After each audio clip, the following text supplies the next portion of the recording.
Hi, I'm Arkansas Treasurer State Dennis Milligan. I'd like to welcome Arkansans to visit our office in the state capitol to view the Arkansas Military Veterans Hall of Fame. This display features 105 Arkansans who served our state and nation with distinction and represent a small fraction of those who served us all. Thank you for watching as we honor one of them now. Harry Marlin Godwin, deceased, was born in Hampton, Arkansas, and lived in Hermitage, where he graduated from high school. He immediately joined the United States Marines for 3 years, and upon his release in June of 1960, he enrolled in college attending Henderson State University so he could participate in the Army Advanced ROTC program. He was selected to be the Cadet Brigadier Commander his senior year, and upon graduation as a distinguished military graduate, he was commissioned a second lieutenant in the infantry. His initial assignment was with the 101st Airborne Division at Fort Campbell, Kentucky. He completed airborne and infantry training, and in May 1965, he was ordered to Vietnam as rifle platoon leader for A Company, 1st Battalion Airborne, 327th Infantry.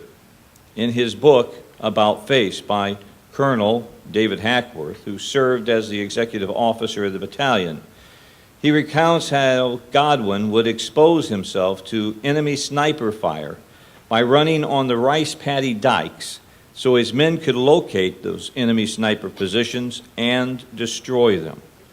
As a result of this activity, Godwin picked up the nickname Harry the Horse. Hackworth concluded that Godwin was absolutely fearless and recognized him as being the best platoon leader in the battalion. On 14 October 1965, Lieutenant Godwin was involved in action that earned him a Bronze Star for Valor. On 4 March 1966, his unit was engaged with a North Vietnamese battalion. He and 10 other soldiers from A Company were killed by hostile fire. For this action, he was awarded the Distinguished Service Cross and the Purple Heart. His citation reads in part, "When the lead company became heavily engaged with an entrenched North Vietnamese Army battalion, Lieutenant Godwin maneuvered his platoon for an assault on the hostile flank. After artillery and airstrikes failed to dislodge the insurgents, he dauntlessly led his men across the bullet-swept rice paddies. Just short of its objective, the platoon was pinned down and sustained heavy casualties from intense hostile fire. Unmindful of the dangers, Lieutenant Godwin raced forward and dragged 2 of his wounded comrades to cover. Then, with complete disregard for his own safety, he jumped up and charged into a North Vietnamese automatic weapons emplacement. Firing his weapon as he ran, Lieutenant Godwin killed all 5 insurgents in the bunker.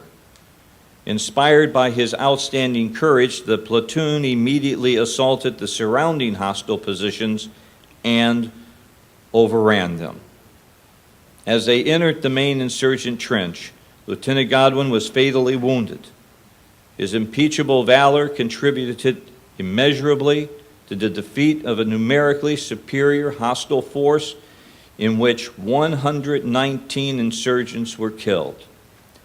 Receiving the Hall of Fame medallion tonight for Harry Marlin Godwin is his brother, Tom Godwin, from Fort Smith, who is a veteran of the United States Navy.